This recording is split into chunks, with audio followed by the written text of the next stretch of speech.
Hello, shall be sharing with you a very perplexing case of a 65-year-old female patient. We booked her for bilateral cataract extraction 1 week apart. First IOL power was calculated as 21 and we operated with a good result of 6/9 unaided. So second eye calculation was giving us IOL power of plus 14, a bit bewildering, but then repeated biometry on optical as well as ultrasound biometer, which again gave us a plus 14 diopter calculation. But next day it was a plus 4.5 surprise. Obviously patient quite unhappy with the counting fingers vision. So we repeated the optical biometry and this time it showed us a power of plus 21 D. But we waited for 3 weeks for some miracle to happen, but that was all I could wait for. So after 3 weeks, called her for an IOL exchange, and I used a cyclodialysis spatula to open up the previous side ports as well as the main incision. Used a cohesive OVD and gently opened up the ports and the main section. We have to be quite gentle here not to traumatize the cornea. A good amount of OVD.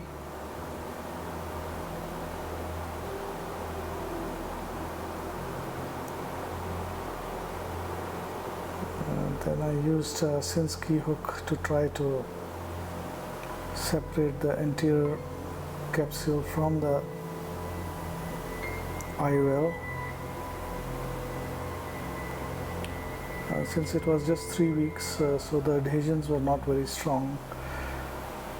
So I tried to go around as much as possible.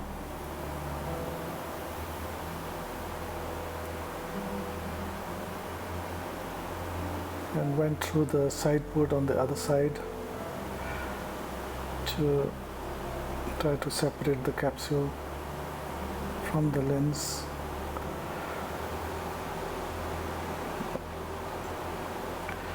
Then I injected some cohesive OVD to further do a OVD dissection.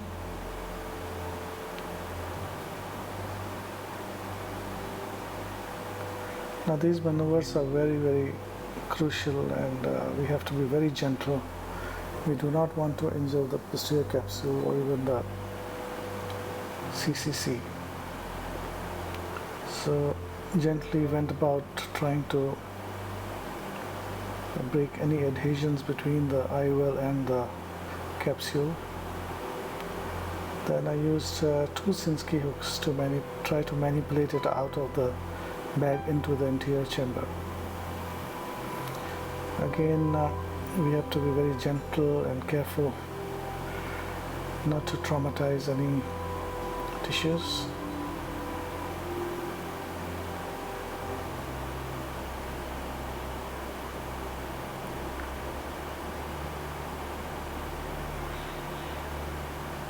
I was doing this surgery under topical, but I suppose it's a good idea to do it under peribulbar anesthesia so that there's not any unwanted eye movements. But this patient was quite good, and I didn't have much problems during the surgery because of her moving around the eyeball. So the lower haptic has come out into the anterior chamber.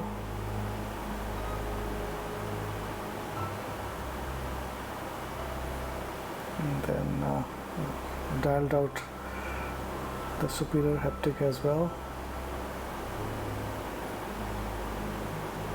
And once the lens was free in the anterior chamber, I implanted the plus 21 D IOL into the bag. Now this makes the following steps very safe, because this acts as a protection to the posterior capsule.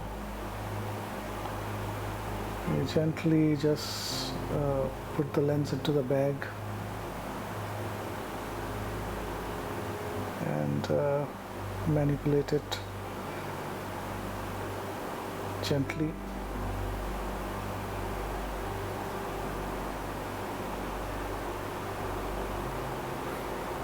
Having done that, I used some OVD both in front of the IOL and behind the IOL to create some space.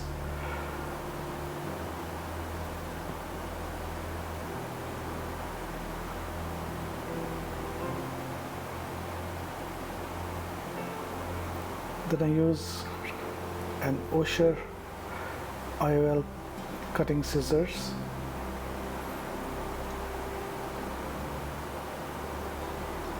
Now these scissor blades must go in horizontally, because otherwise they can traumatize the cornea because of the serrations.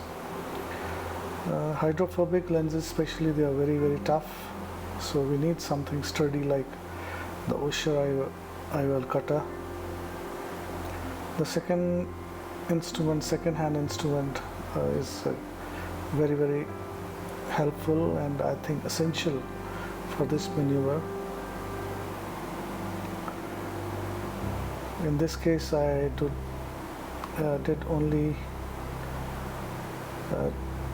one cut, that means divided the IOL into two halves and then removed each half using a Kalman forceps. You see, all these maneuvers have to be very gentle, and we must use a lot of OVD to protect both the endothelium and the rest of the structures. So the IOL actually comes out quite easily. And then irrigation aspiration is done to remove all that OVD that we put in the AC. Now once that is done, you can actually seal the wound with corneal hydration. And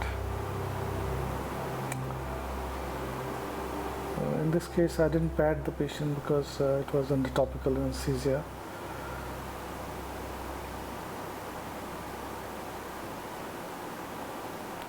Next morning her vision was 6/9. She was a happy patient. I was very relieved, doctor. Thank you very much.